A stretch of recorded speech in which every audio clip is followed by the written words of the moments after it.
So when did MPs first get an annual salary? The answer is 1911.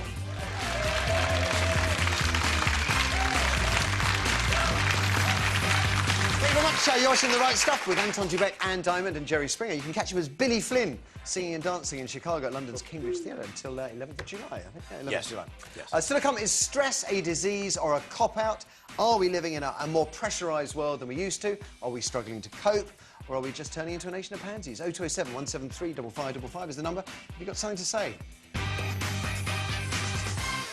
But first, pay MPs nothing. That was the headline in The Sun just a couple of days back. It caught my eye. And then I read the story below, and it was this man here, Jerry, who was being quoted. It was Lloyd George who gave MPs an annual salary back in 1911. £400 it was back then, which is about 24k in today's money, but relative to what your average worker pocketed at the time, it was about much more. Some people say 6 times more. Prior to MPs getting a salary, you were either rich enough to serve in Parliament or you were Labour and funded by the trade unions. The idea of paying MPs a wage was to ensure no one was barred for entering politics just because they didn't have enough cash or left-wing connections. MPs have had their travelling expenses, by the way, met since the Middle Ages.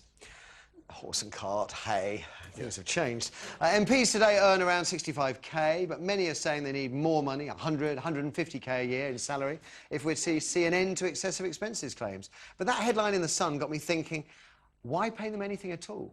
We turn Parliament instead into a council of elders, fill the benches with pensioners. I mean, why send them to work at B&Q when you could put all that wisdom and knowledge and experience to good use running the country, rather than telling you where the paint and the brushes are?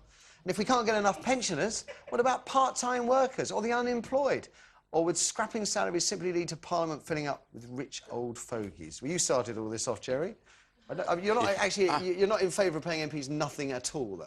No, the point I was trying to make, and I was quoted correctly, but the point I was trying to make is that politics becomes corrupt when politicians have to make a living by getting re-elected. You see, if your career, I don't think there ought to be career politicians. I think the bureaucrats, the people that work every day, that's a job. Yeah. But those who make civil service, but those who make policy ought to be regular citizens, some wealthy, some not wealthy. It should be a cross-section. Politics should be like your religion, something you really believe in. Where politics becomes dishonest is if I'm in politics and I know that the way I put food on my table for my family is by getting reelected, what won't I say to get reelected? I'll start compromising my views, and that's what happens. Politicians do anything to get reelected. And so for the public interest is no longer taken care of. What I'm suggesting is don't make politics your career. Make your living doing something else. And then maybe Parliament meets at night. So, okay. So Parliament could sit at night, and then people with regular jobs could go. Pensioners, I mean, would you be in favour of that? Well, whatever. It should be the people should elect who they want. You may want to elect a pensioner. You may want to elect a young person. I'm not saying who should be on. I'm just saying don't make a career out of politics, because you will lose your idealism. You will just want to get reelected, and you become intellectually dishonest. Never mind the stealing of money or the expense scandal. Just intellectually you'll become dishonest. Well, I'm not going to say that because I won't win the next election. That's wrong. Say what's on your mind. Say the truth. Speak the truth to the people, and then the people know who they want to vote for. Make it sound so simple.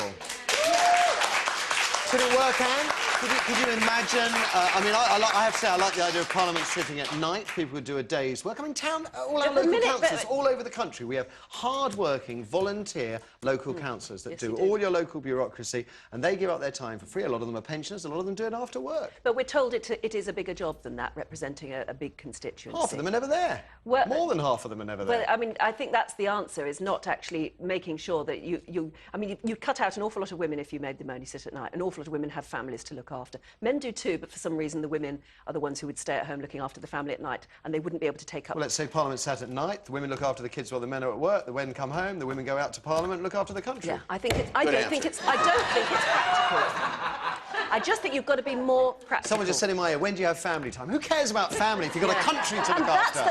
You see, that's the problem. that I think that sounds good, but from a practical point of view, you would go back to the old ways where you would only get people in the job who can afford it, financially and time-wise, to do it. Pensioners, I mean... And that will always tend to be richer local people. councils are filled with people who aren't wealthy, who care about their communities, who are prepared to give up their time. And I think if you ask the average councillor, they would say that if you're not very careful, you tend to get more people in council who are wealthy, conservative types, who are retired and therefore of a certain political leaning, than the others. Okay. Because since we stopped the trades unions sort of directly funding... The unemployed. The other half... Getting their benefits. Stick them in. Now.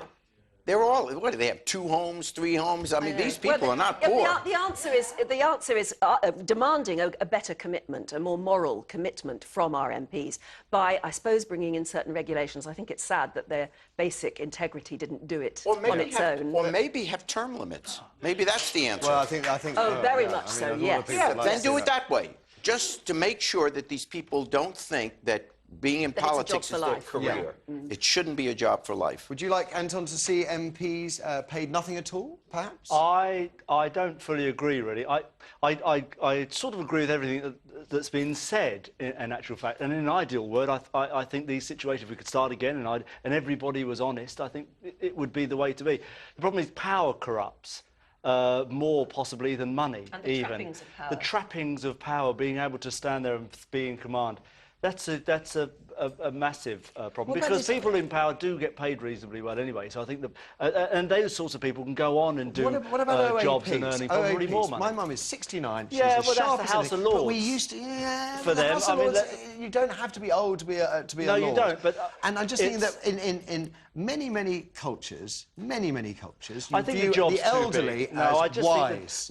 I tend to disagree, because I think the job is too big. I think you've got to be slightly... A job that's so big they can fill in such detailed expenses claims that it would take hours that's just hours corruption. of their time. To be quite honestly, that's just plain old corruption. But there was enough time in that big job for them to do that. Yeah, I know, but yes, of course. But that's just corrupt. That's just against the law. That shouldn't be allowed. Although they said it was in the law, it's not really. In the law, because they made the laws themselves. Exactly. But the thing about the argument we're having, or the conversation we're having, is a slightly different subject. And I think that the politicians should be professional. Okay. Because I also think if you don't pay them and they have other jobs, you get conflicts of interest all over the place. Well, at the moment we pay them and they have other jobs, so we're already in that situation. But that's the situation that we have now. The question is, what do you think different situations would be? Okay, let's throw it open to you. Pay MPs nothing.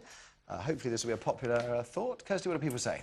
We have mixed reviews on this, actually. We have Yvonne on line 3 first. Okay. Yvonne, good morning. Good morning. What do you think? Pay MPs nothing. I think if we pay them nothing, we're going to end up with it's only the wealthy in Parliament again, like we had before. They're the only people that can afford to do it. So none of these pensioners would want to come in? None of them would want to get involved? Yeah, but then you're still going to get a bias view, because you're going to get the view only of the older members of the community, but you need a wide spread of MPs. I think you should pay them the national average wage. 24,500 a year. Houses and everything. They should be quartered like the military, have a big block of flats so they live in when they need to be in London, when they don't need to be there, when they're no longer an MP, that's no longer theirs, it doesn't belong to them. OK, well, you see, our ideas are not that far apart, because I was thinking old folks' home. It becomes the residential base for our MPs. And maybe the dining room could be the new Parliament. We could sell the old one we've got, turn it into a hotel. It's an option, I think also on the expenses side, it should be, the expenses should be only for essentials, not ever for luxuries. Yeah, of course, donuts, chocolate bars, pornography. These are the essentials for our MPs. I've seen Jackie Smith this morning bleating about the hard time she got. I have to say, I felt revolted considering the way that she had abused taxpayers' money. But I think it's what Jerry was saying about fixed terms as well. They get removed from reality, don't they? If you're in power for too long, you get removed from reality.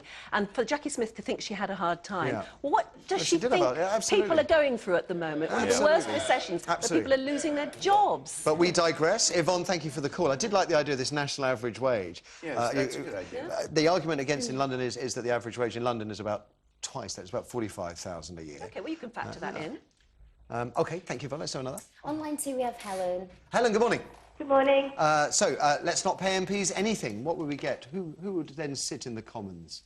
Well, no, I think they shouldn't be paid anything, because my understanding since I was quite young is that they were meant to be our voice, Yep. do everything for the good of the country. But Yep. unless they're actually one of us, I don't feel that they can actually speak for us. Right. So How will they eat if, I mean, they if- need have a normal jobs. job. they would like have what, everybody part-time else. jobs? Yeah, as I said, you either meet at night. Remember, these are policymakers. These are, and first of all, when we say the work, it requires so much work, most of the everyday work is handled by staff. Yeah. When you send a letter to a congressman, or you call them MPs, I'm sorry. When you send a letter to an MP, how I did it when I was serving in public office, you spend about an hour a day going through, you have your staff there, you go through what your responses would be. You say this to that person, that to that person. You have what your answers are, and then they actually do the typing or whatever, and they mail it out. You're not sitting there every day writing every single letter. You're making policy decisions. You're saying, okay, what should we do about the war in Iraq? You read up on the information, you talk to the right people, and you make policy decisions. That's what the elected people should do, make policy decisions. The everyday bureaucrats, of course, that's a career. That's a job.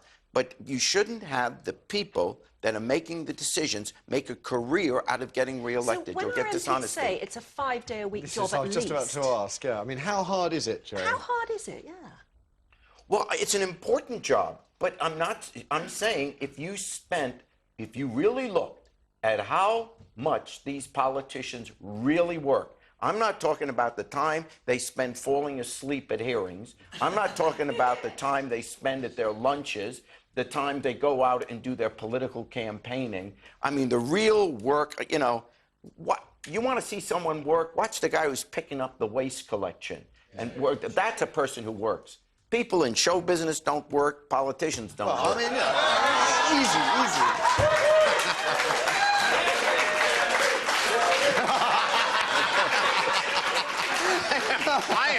I am starting a revolution here. I am sorry. I don't know. It's just that we're getting near July 4th, and I like revolution. Can I just say, don't go and see Jerry in Chicago tonight. He's going to be exhausted. It's going to be a terrible show. I just love the fact that we have the word revolution used on this show more than any other show on British television at the moment. Yeah, It's almost a daily term. Thank God for that. almost free. Bless you all. Thank you for that last call, Helen. After the ads, is stress a disease or some kind of cop-out? Do you have any sympathy for those who take months off work to recover from stress? Soldiers, coppers, that's the kind of stress I can understand. What about teachers stressed out by pupils or registrars off work for months because they don't want to conduct civil partnership ceremonies? Is that real stress? 0207 173 5555 is the number, of course. Are we living in a more pressurised world than we used to, or are we a nation of pansies? Is stress a disease or a cop-out? You tell me in 3. When is the most stressful time of the working week? Monday at 9 o'clock, Tuesday at 11:45, or Friday at 2? Find out after the break.